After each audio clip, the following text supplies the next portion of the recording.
India will awake to life and freedom.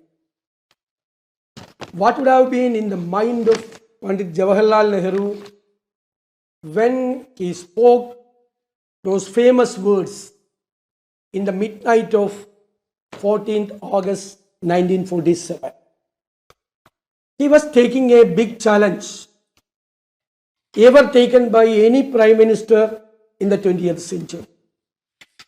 A new nation, old civilization, new subcontinent, full of hopes, resources, but shackled and exploited by the imperialist foreign rulers. Hopes were unlimited, but problems all around, like partition, joining together the union of states in India. Any human being would have been felt jittery. But Panditji was not. He loved India more than anything else, and India loved him more. There was a mutual trust and commitment between the people of India and their Prime Minister.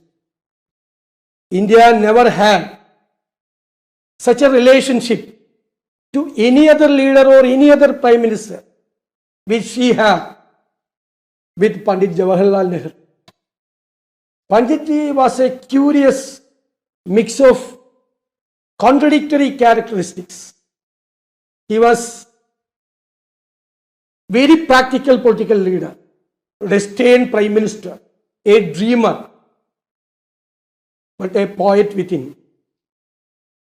He was thoroughly so Indian, but at the same time, he was truly a world citizen.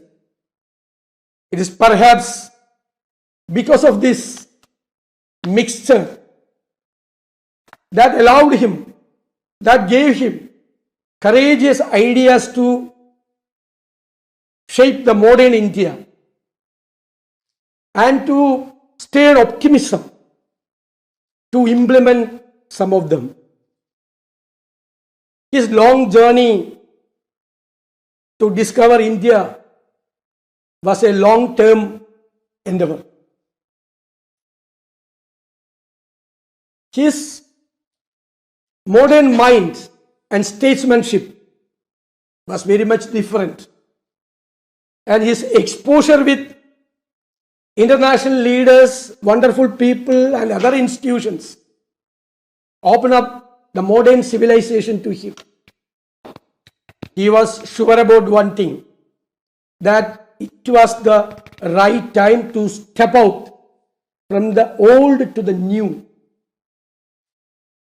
He was thinking about that, always thinking about that. It is his conviction and unfailing mind, because the need of the hour that led to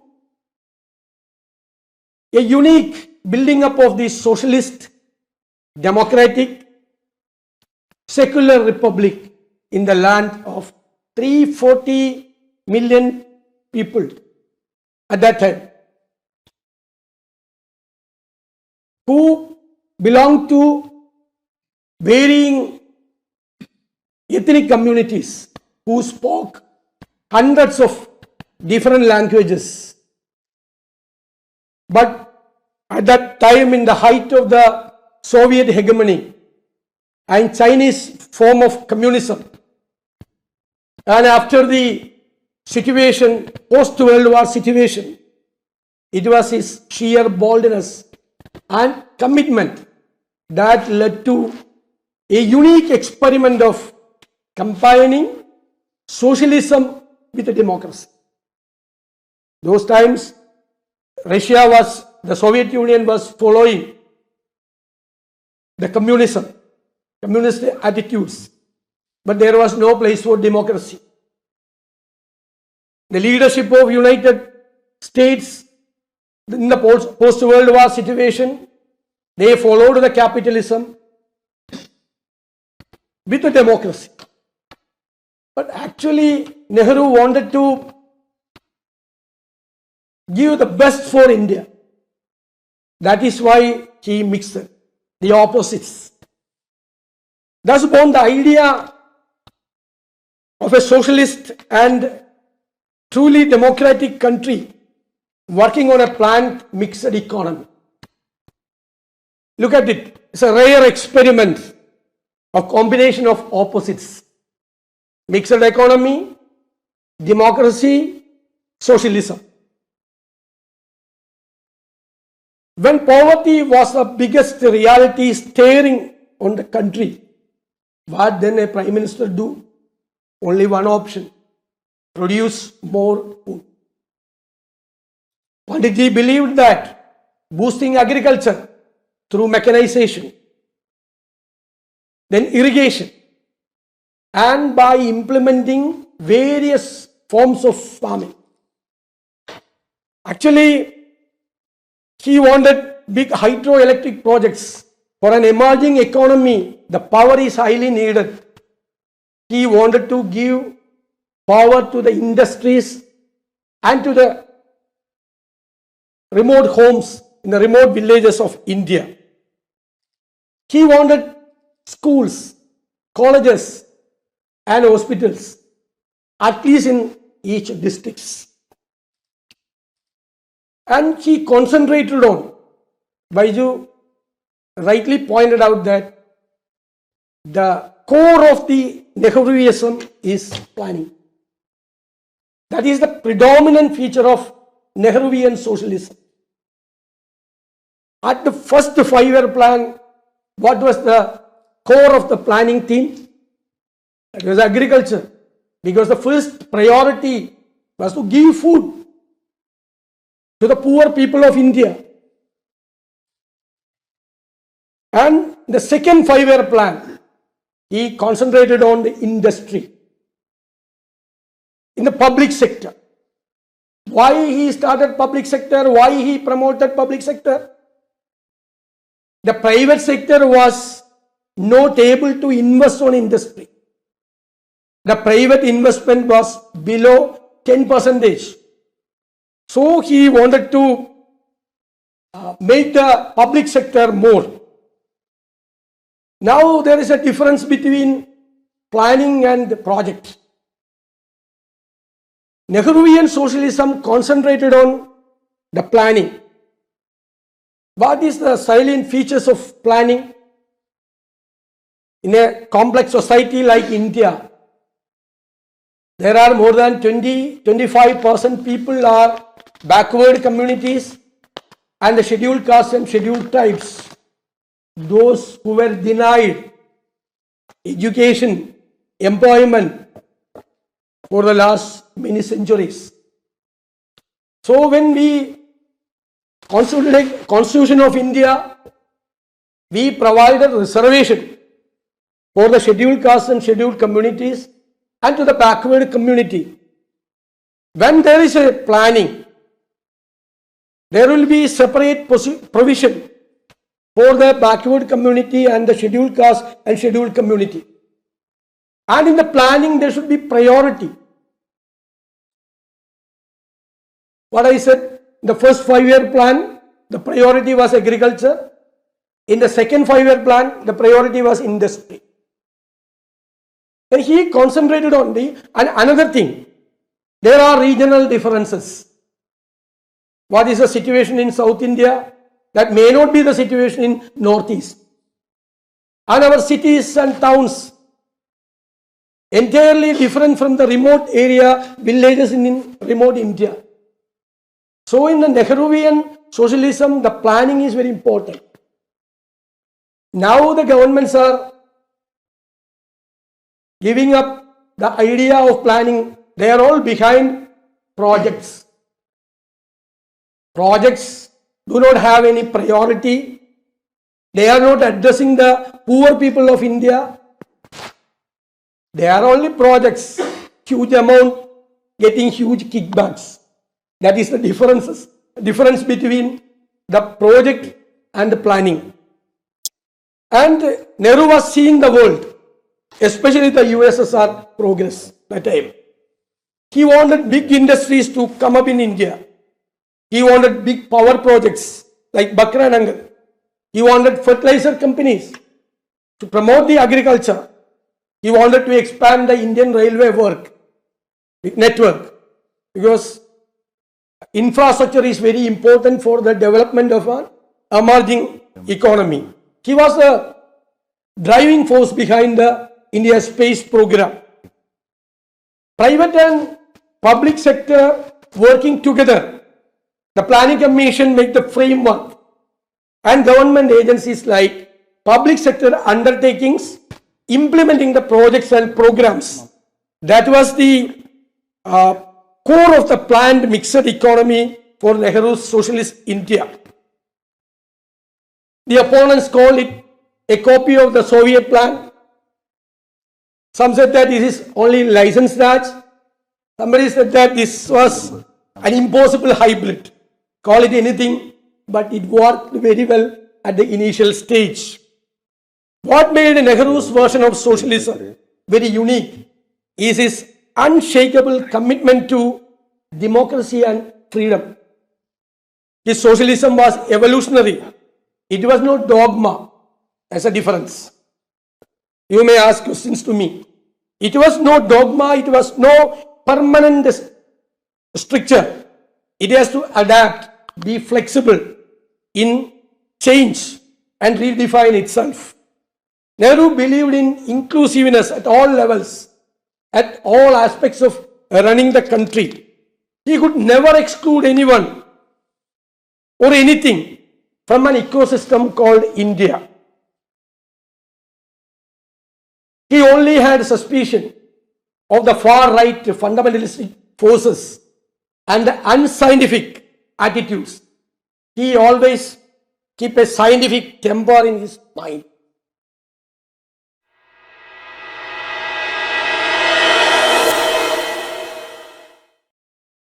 You have to imagine that time. He always kept a scientific temper in his mind. He wanted communication, consultation, dialogue, so that he believed that our democracy stays alive. Nehru's worldview celebrated variety and diversity. He knew that India is all about differences bound together by a strong sense of oneness. Different languages, different states, different culture, different dress, but that strong sense of oneness has to go together.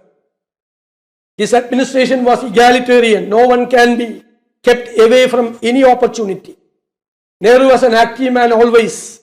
It reflected in the way his government functioned. Rationality, that is also a very important point. Rationality can be termed as the core Nehruvian administration and running of the country. He believed in planning things out, and thus the Planning Commission of India was born. What a great institution it was, Planning Commission. Nehru saw the government in a lead role, not as a facilitator.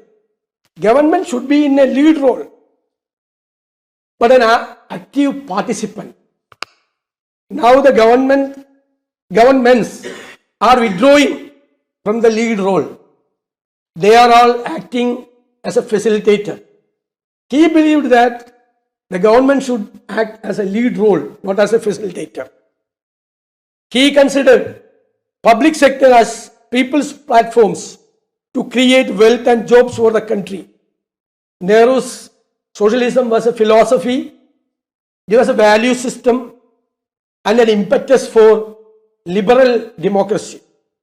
Along with the Navaratna industries in the public sector, numerous other institutions were created at the time of his prime ministership. The Sahitya Kendra, Sahitya Academy, the Literature Academy, the National Museums, IIMs, Indian Institute of Management, Indian Institute of Technologies, the Institute of Science, the national laboratories. Look around anywhere in the country, there is a Nehru mark there. He of course had a special liking for the Soviet model development, but he never agreed with one party, one book rule. He followed some development perspectives of the then USSR, but never accepted one party rule or a book rule. His version of socialism was based on not based on class war. USSR socialism is based on class war. He never believed in that. He did not accept the destructive divide of the society at any name. He also did not approve of, be it an individual or a party, talking down to the people and coercing them. He was such true liberal that he valued freedom of the individual as the most important thing in a democratic system. It clearly reflects. It is the idea of the national movement also. We have a 5,000 years of history. We have been following those things. Our national movement was the continuation of the inclusiveness. Our constitution is the product of that thinking and that thought process. Freedom of speech and the options of a free world were the fuel required for Nehru's dream of socialist world to move on.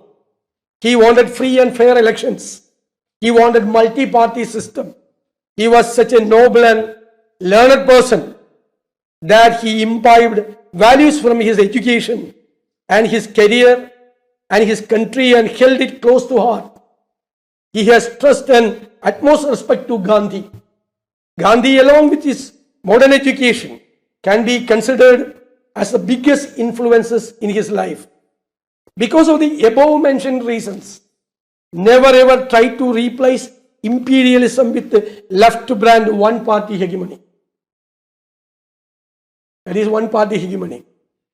Nehru, the socialist, wanted a government-led, participatory, planned economic system. He worked on it very hard. He knew that imperialism can be fought and brought down only by using democracy and socialism. He knew that only freedom and liberalism can tackle the fundamental problems of modern world societies. Secularism as his only religion. He was dogmatically a science man, I told earlier.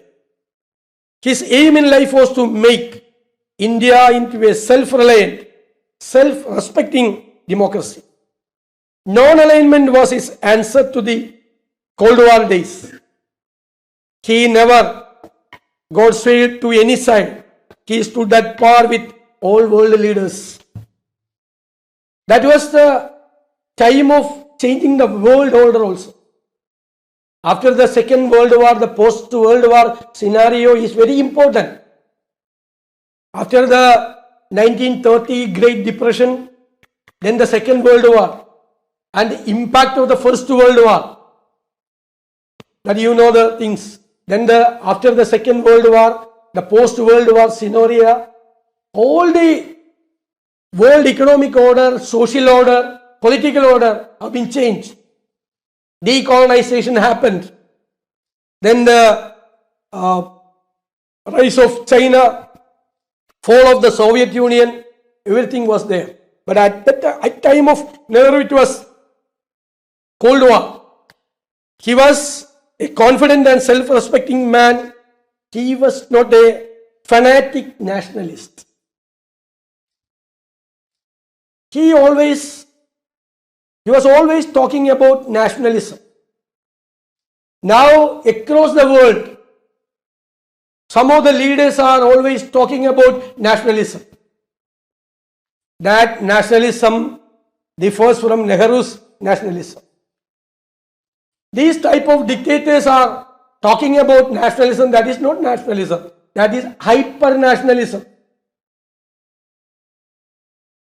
That is the narrow-minded way to acquire the power and to keep the power.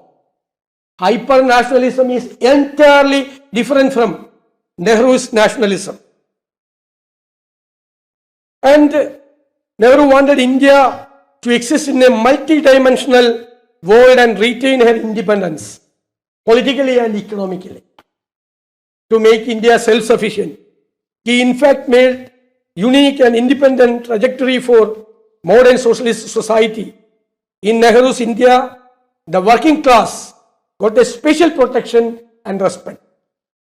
You just go through the legislations made in the parliament, the Minimum Wages Act for the laborers in India, the Industrial Dispute Act, the Bonus Act, all the legislations made at the time of Pandit Jawaharlal Nehru was labor lenient. Now all the labor legislations are made in India and rest of the world are for the corporates. Corporate lenient legislations that cannot be called as labor legislations. But Panditji was very particular about the legislations should be labor lenient. All those legislations were just like that. He wanted equality for women, give them equal rights and opportunities. He never wanted any sectarianism or any form of discrimination on the basis of caste, religion or gender. This idea became the theme of the Article 14 of the Constitution of India. That is Article 14, equality before law. But 76 years into democracy and freedom, India unfortunately is moving away from Nehruvian values. We are seeing religion being put at the center stage of politics and governance. Mr. Baiju Titala asked me some important questions. If he was around us, what would have been done by Nehru? Nehru would have stood guard as he did for Jamia Millia University to our secular values and saved deep scars being inflicted to our nation's soul. Nehru would have talked and acted like true world leader. He would have been the champion to protect our Mother Earth at the time of this climate change. If he was around, I am sure he would have been at the Egypt border with other world leaders and making sure the food, medicines and blankets reach Gaza where they are suffering, not the weapons and bombs. The world would have listened to his clear and sense voice because he was so strong, reassuring and firm on his words and deeds. Nehru the humanitarian and his secular and democratic socialism is more relevant today in this age of conflict and war, wrong priorities, growth of far-right movements, right extreme movements, popping up of uneducated leadership, uncultured leadership around the world, climate change and agrarian crisis, sidelining and further marginalizing of the poor, where the inequality is increasing and the differences, gap between the haves and have-nots are increasing day by day. And underprivileged, silencing dissent, the misuse of technology and the unimaginable growth of the dark side of the virtual world. Nehru today is a model, a dream and an open book for us. He taught us how to learn, how to listen, see, assimilate, accept change and evolve better. And above all, he taught us how to treat another voice, another idea, another philosophy and with respect and regard. That was a difference he showed all of us. After 76 years of dream, plex experiment, where is India today? And does this dream of Nehru has any relevance in 21st century? In an age when India is swiftly moving away from all Nehruvian principles and a world threatened by the idiosyncrasies of far-right dictators masquerading as elected presidents and prime ministers, I do believe that Nehru is more relevant than ever before. Let that light may lead us. With these words, thanking you, I am concluding my words. Thank you very much.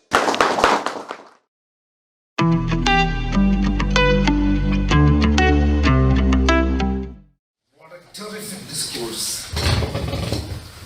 Now, over to my comrade and mentor, Louis Herbert.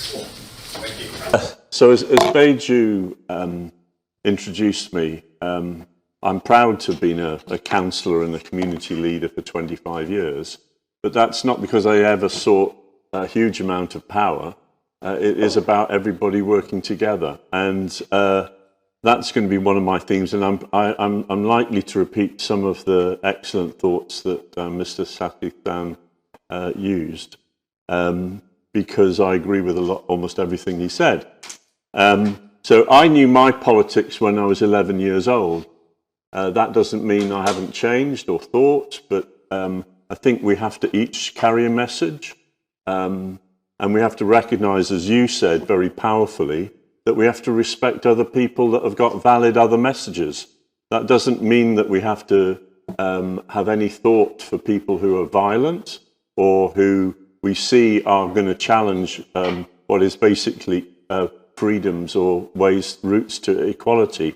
So we have to have powerful views that don't have to necessarily accept some of those messages that others share. My son had a much longer time in India. He followed Amma, a spiritual leader in Kerala, for about 10 years. And I learnt a lot from what he shared. So first of all, though, thank you to Beju. It is a charm and privilege to have you as a friend.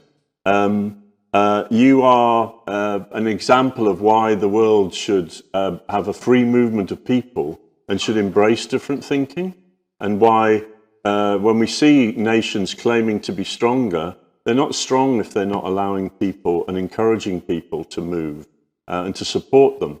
And along with you, one of the campaigns we championed was the freedom of people from South Asia to be nurses in the UK. And I'm sure there's discrimination in other countries, but there's intentional barriers in every country. When in fact we have, for instance, a set of hospitals that do not have enough people to actually provide the care. Yet we have people in our country from Kerala or from Sri Lanka or from other parts of India who badly want to work and provide that care. So that was a really valuable campaign. What do I say about Nehru? I know a fair amount about Nehru, having bought a book about him when I was in India myself. And clearly, you have to have a leader when you have a country being established after the dominance and unpleasant creation of the way that Britain was running India before. So to have been a leader for 17 years, all the way from the start of a country, which is a really difficult time, it embodies the fact that he reached out and listened to people. And that thread is a thread that's for all of our countries, not just for India.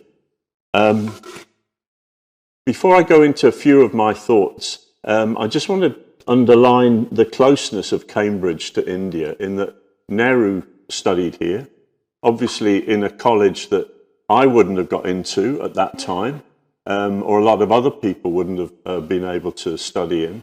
But that bridge between India and Cambridge is really important.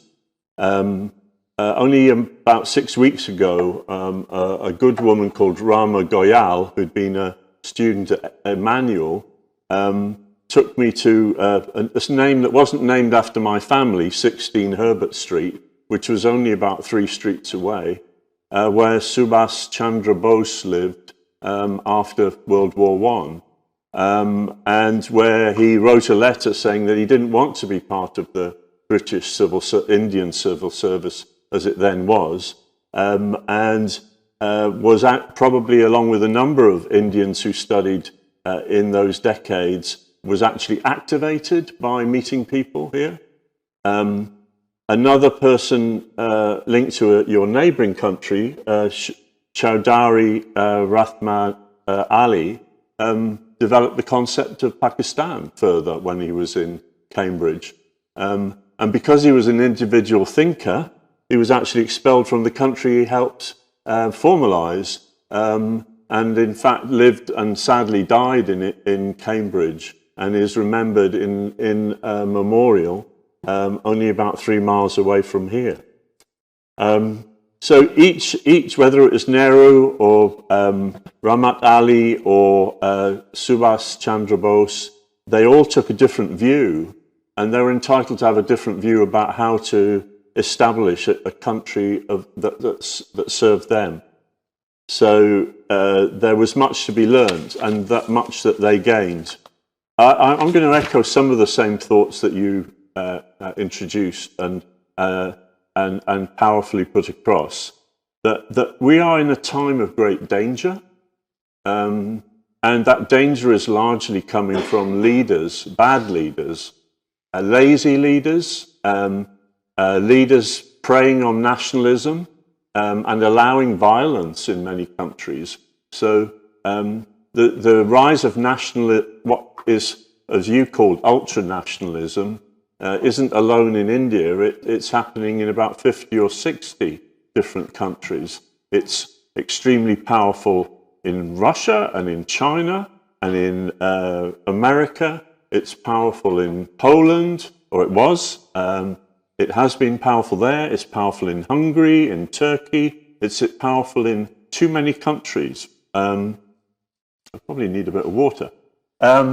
It's sadly about the concentration of power. And that power is a severe risk, because power has been concentrated in the hands of only a very small number of people. One of my reflections is there are about 500 super rich people, and you include the person who runs and misuses Twitter. There are about 500 super rich people who use the fact that they can purchase the media, that they can dominate social media, that they can manipulate in the background. So there's a huge amount of risk from that. So I think in all of this, I will come back to the theme of what individuals can do. So one of the threads that people can do is that we can challenge. So we should challenge. We shouldn't be afraid.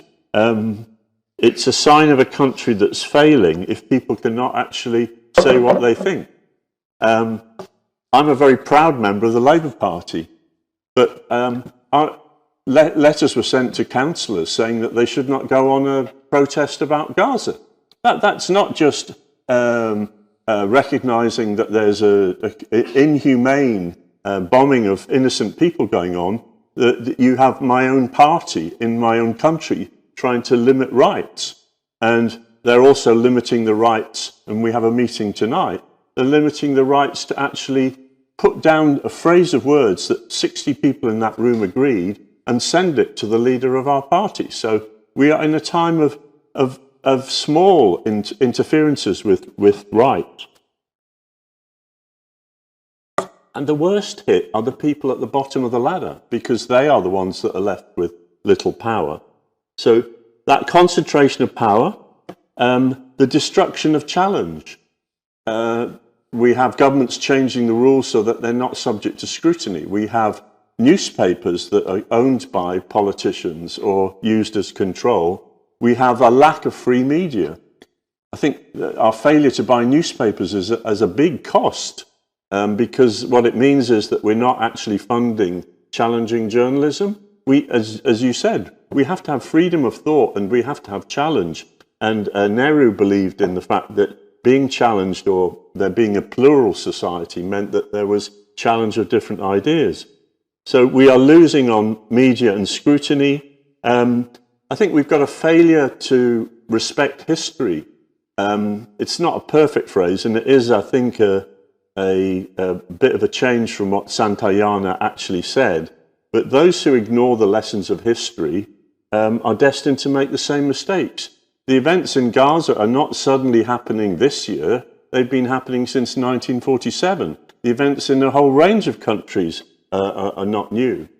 As you also mentioned, the power of technology, which has replaced talking, and is abused. The preponderance within too many countries where politics is more about emotion and about stirring up untruths. Because of the lack of challenge, there's in too many countries that there is now the ability of politicians to lie, the ability of within echo chambers of them to raise the risk of fanaticism. And just as an example of the challenge that is being failed to be addressed, no one's really addressing climate change. I can't speak for what's happening in India, but I went to America recently to see a 94-year-old aunt, and there's a whole range of issues just not being addressed. So for me, where does it start? Well, I think it starts with us.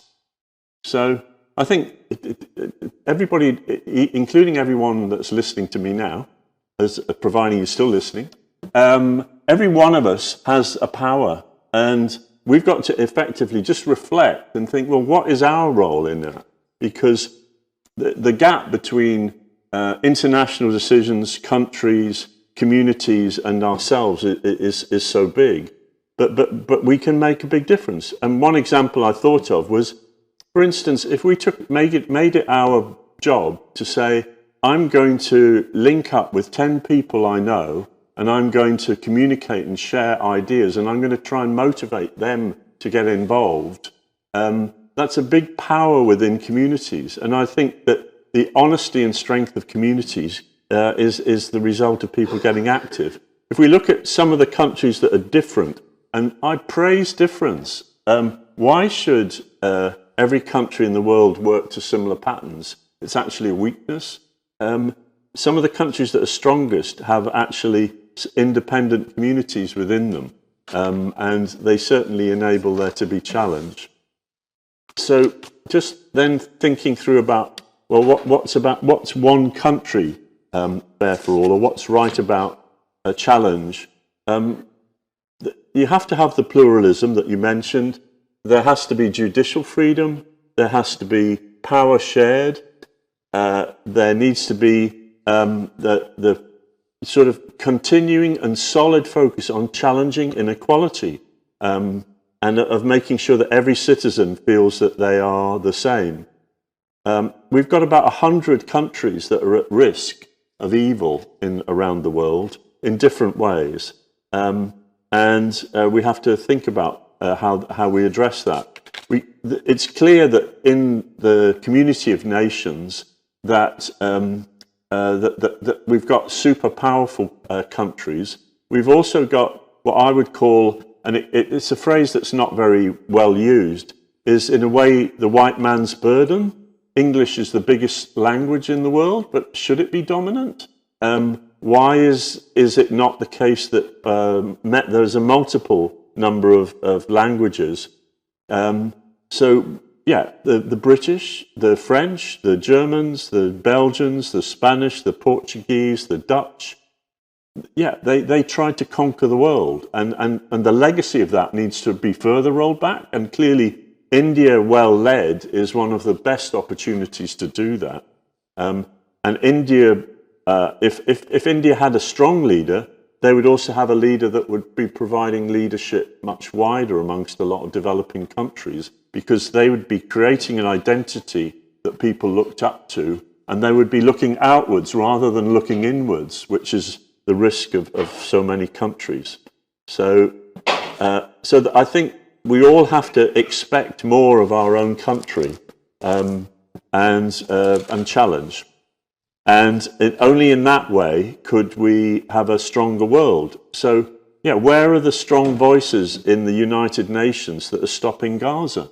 Where is an international reserve military strength that will stop people being murdered in their own country? Where there is a completely absence of that currently. So I could talk for on, but I won't. So we have to work out what we each contribute. So it starts with us. Our communities are at the centre, and ensuring that countries devolve power, so that and if India looked at its constitution, how do we devolve the power? How do communities have power? How do the states have power? How do we actually diffuse it so that it isn't a country at risk? And then countries, there has to be an economy that works for all, and the economy is huge. The politicians have to be generous-spirited, as Nehru was. There's no room for the ugliness of some of the politics. We definitely have to rebuild the United Nations, and India has a big role in that. So I've just covered some of the issues that I think I link to Nehru, and I link to the forthcoming Indian elections. So yeah, I hope that we see more voices in the Indian Parliament who actually care about the principles of Nehru, and like you, can make a real difference for everybody. Thank you. I'm fine. You said that Mr. Nehru was a dreamer, and all the prime ministers who become the prime ministers do have dreams. So how was Mr. Nehru different from all the prime ministers that have taken place? So right from Nehru to Mr. Narendra Modi. So how are they different? Thank you. And the other prime ministers of India. You have to think about the time, because I discuss about those things in my speech. Because what was the situation? After a long rule and invasion, after the decolonization, we got freedom. What was the situation in India? Initially, our Prime Minister was standing, begging with a bowl to the other nations for giving at least one time food to the poor people of India. Everybody was waiting for the shipment coming from United States of PL 480, that wheat or some rice or something like that. So the first priorities, and for a pin, it had to be imported from the other side. Nothing was produced here. From a clean slate, from a zero position, he built India to that level. That is why I mentioned about the institutions. Now, the leaders are spending money to make temples. Nehru would have been, if he is around us, he would have been made educational institutions instead of temples, expensive temples. He would have been made hospitals for the poor people of India instead of spending huge money to build statues, big statues. That is the difference. And he always tried to make India a feeling of oneness. Now the problem is the dispensation themselves are trying to make hatred about among the people. They wanted to make division among the people. Hate campaign is initiated by the rulers themselves. We cannot imagine such a situation.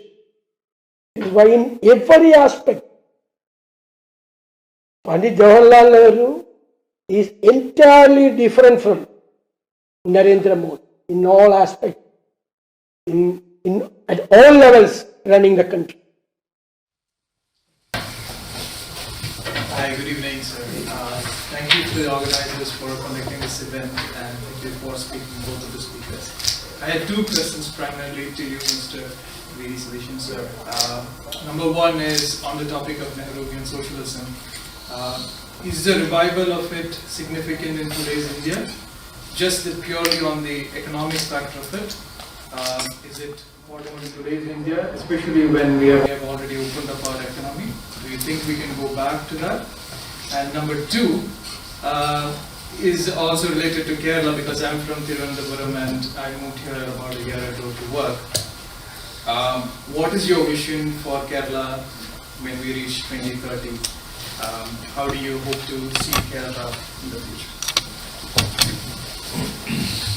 The first question I expected actually, because when I was talking about Nehruvian socialism, there may be a criticism that Congress themselves at the beginning of 90s, we shifted away from the Nehruvian principles. We were under global pressure. We could not stand alone for the economic liberalization. That is why he was talking about. Then we were not able to stand alone, to be isolated as a one nation, because the entire world was changing. That is why I stated that Nehruvian socialism is not a dogma, or a permanent stricture. It can be changed. But the question is, after the liberalization, we created wealth, we created jobs, we created the tax rate, many things. But the pertinent question is, how we spend that money? Whether there was a redistribution of equitable redistribution of money. That is a pertinent question. I can proudly say that we invested on Mahatma Gandhi Gramin Rural Employment Scheme. We invested on National Health Program, NRH, Rural Health Project. We invested on educational institutions. That was a clear redistribution of money. Then we came back to Nehruvian socialism. That is very important.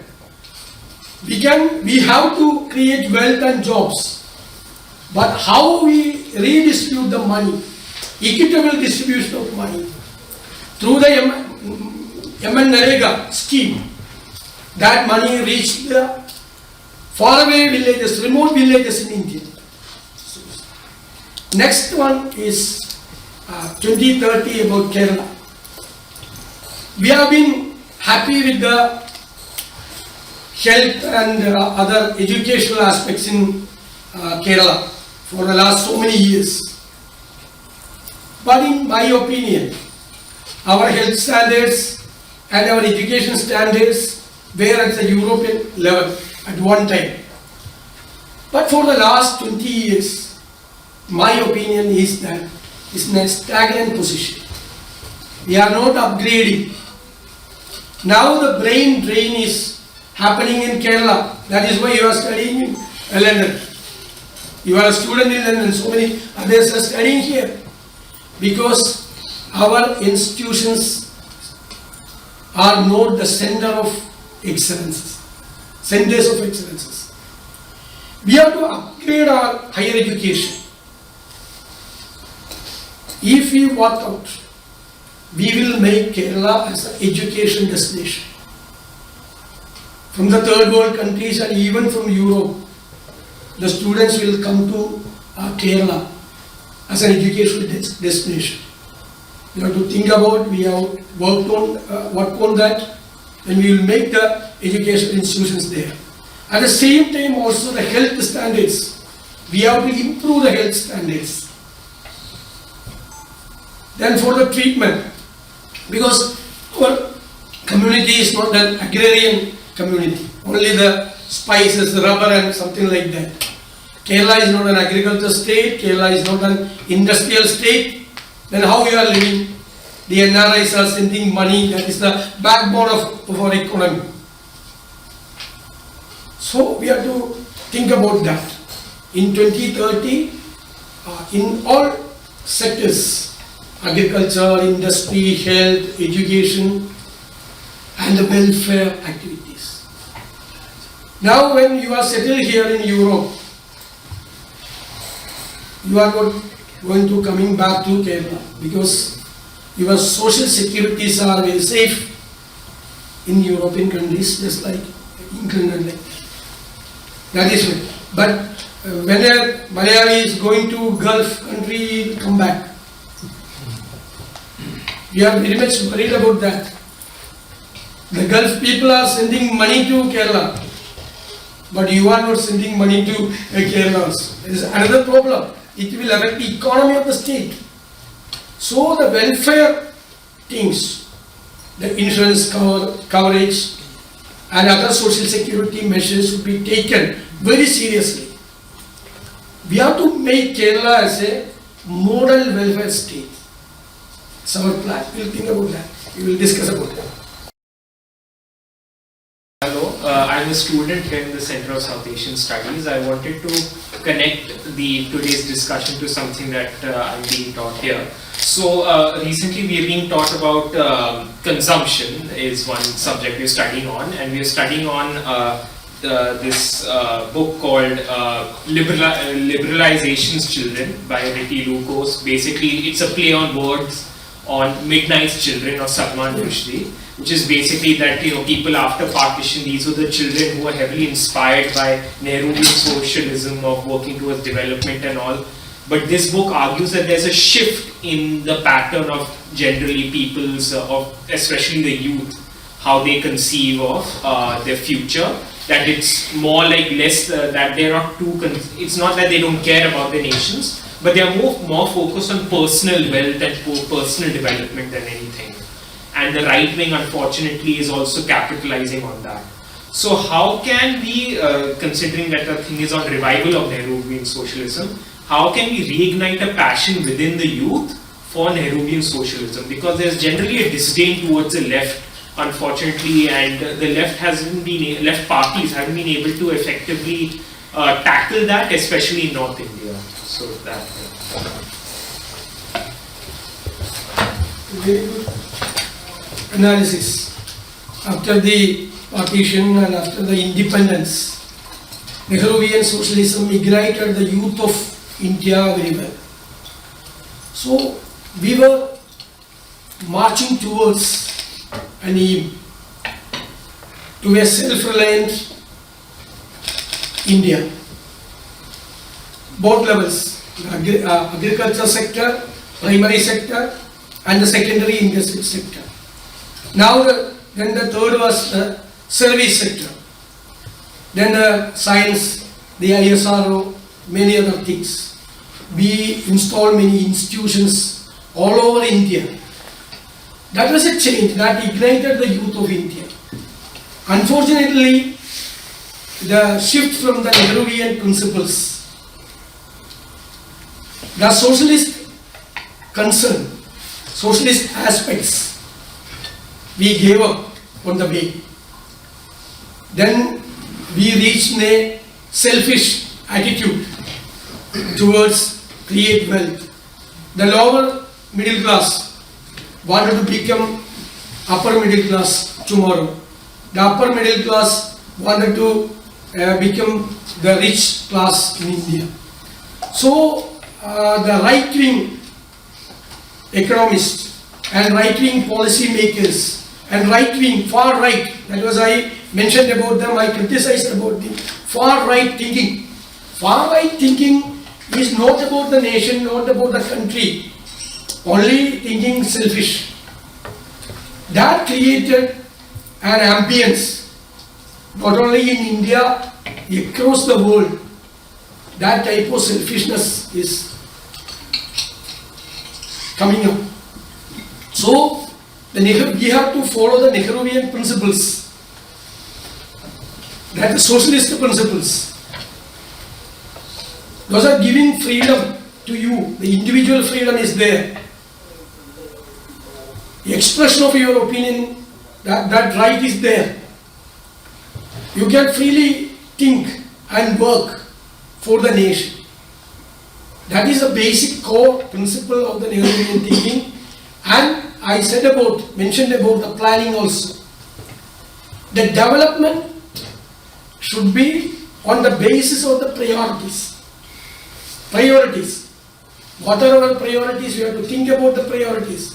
Whether it is agriculture or the industry or the health. What are our priorities? We have to prioritize our things. Then only, if there is planning, is there, then only we can think about, we can make a development perspective in India. That deviation costs a lot of us. That is the thing you mentioned here. So we have to follow the revival. I said that was not a dogma, that was not a permanent stricture. We can adapt the flexibility in that. But the core principle is there for the common interest of the nation. Just a quick question. You mentioned that lots of about the brain drain. Have you got any plan to stop that? I'm not supposed to ask that question, even though. Have you got any plan to stop the brain drain from the country? Everybody has to move back to We are thinking about that, seriously thinking about that, and making some research, and we are collecting some data about that. It is a serious thing to be addressed within a short time, because it will affect Kerala. Now, I think that Kerala will be like Italy or some other nations. Only the old people are there, just like that. When I went to an election, a by-election, I have collected some data from each booth, each places. So many persons has gone to Germany, UK, Australia, and Canada, everywhere. But one thing that some students went to some universities and good universities, but most of them went to some below average educational institutions without knowing what is happening there. They are not getting even the jobs there. They are from poor families. They are not able to manage their studies there. So we have been collecting data for the last 2-3 months. Then the first thing is there should be some institutions, best centers of excellence, and job, definitely, of course, job opportunities should be there. So we are seriously thinking about that. I hope that we should have a very good plan to address this matter. Good evening, sir, everyone here. So my question to you, sir, is, and also to you, that why do you think that India is now ready to adopt Nehruvian socialism? As you rightly pointed out that in the 90s, Congress left Nehruvian socialism, the principles at that time. So why do you think that the situation now is the apt time for India to adopt the socialism right now? This is the right time for an introspection. Right time. After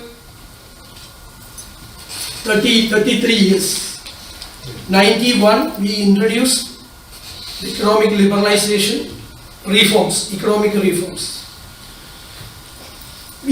As I said earlier, we created wealth, we created job. There was a lot of changes in India. But what is the final outcome? I have read a book recently regarding inequality, written by Thomas Piketty, who wrote Capital. The data he presented was very shocking to me. Not only in India, even in the United States, the differences between the inequality is increasing day by day. The half of the population of the world, their wealth, are keeping by 1% of the population in the world.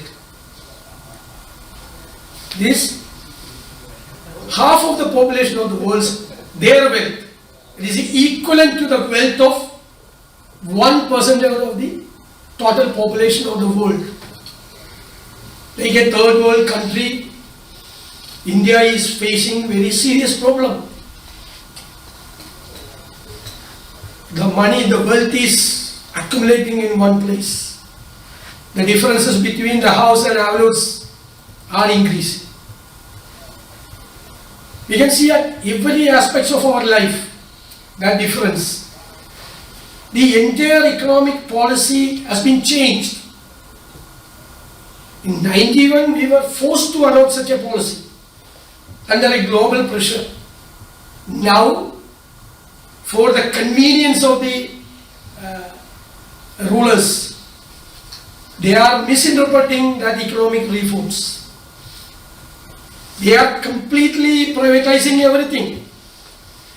If a public sector undertaking, if is go by laws for a long time, and if you are not able to correct the losses made by the public sector, you can sell it.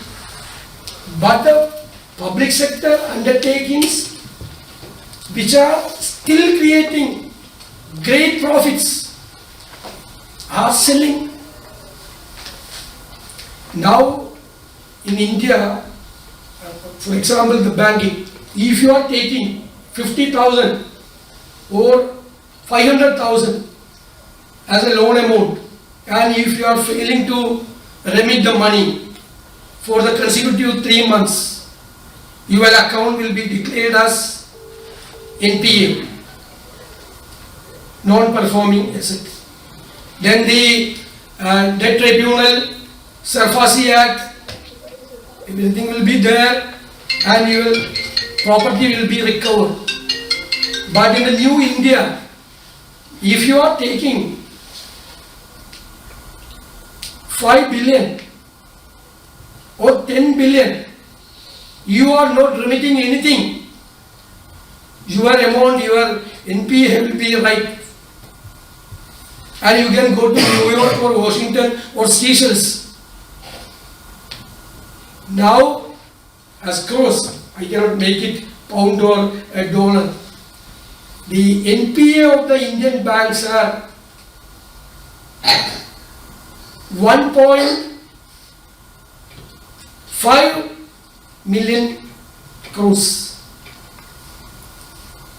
You cannot imagine. That is 15,000 lakh crores. Is it correct? Any mistake there? 15,000 lakh crores. The government of India has to refinance to the banks. Otherwise, the banks will be closed. Where can the government of India repay the amount, refinance the amount? From our pocket. Or by selling our prestigious public sector undertakings. That is also a deal. The valuation is only 100 valuation. How can you evaluate the Bharat Petroleum Corporation or Indian Oil Corporation?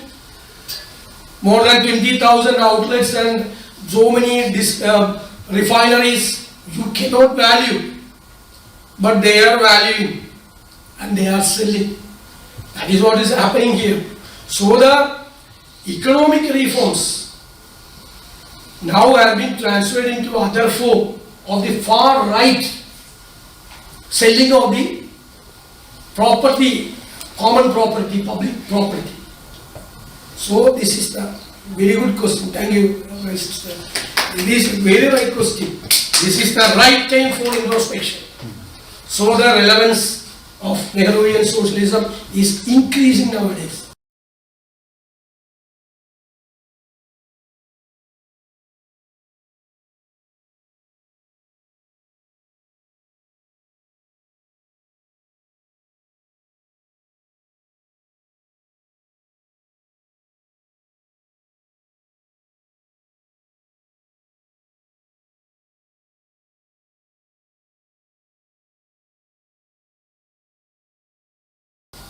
I could just add a few points, and it was good to hear from the only woman in the room.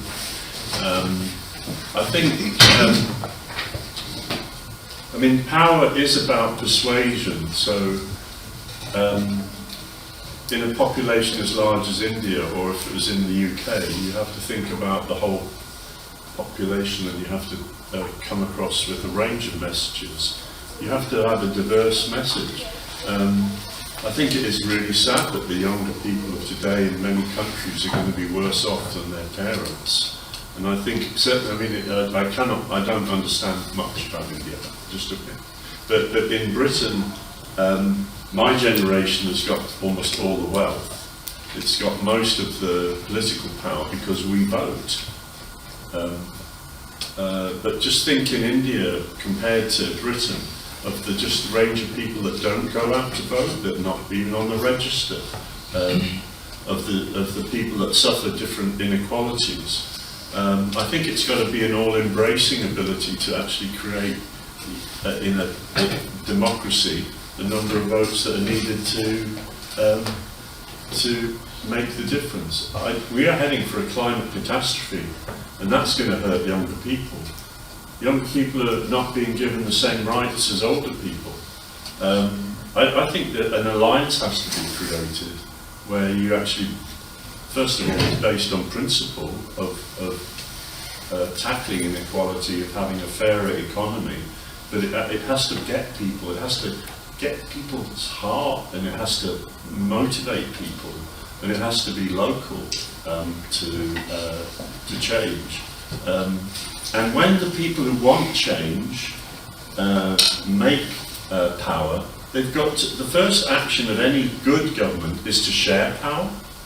So we might have a change of government in this country, but if that government doesn't change the system of voting, doesn't change some of the basic institutions, it will just be consigned to the dustbin of history after 4 years. So an Indian government has to look at where power is and where too much power is and change that.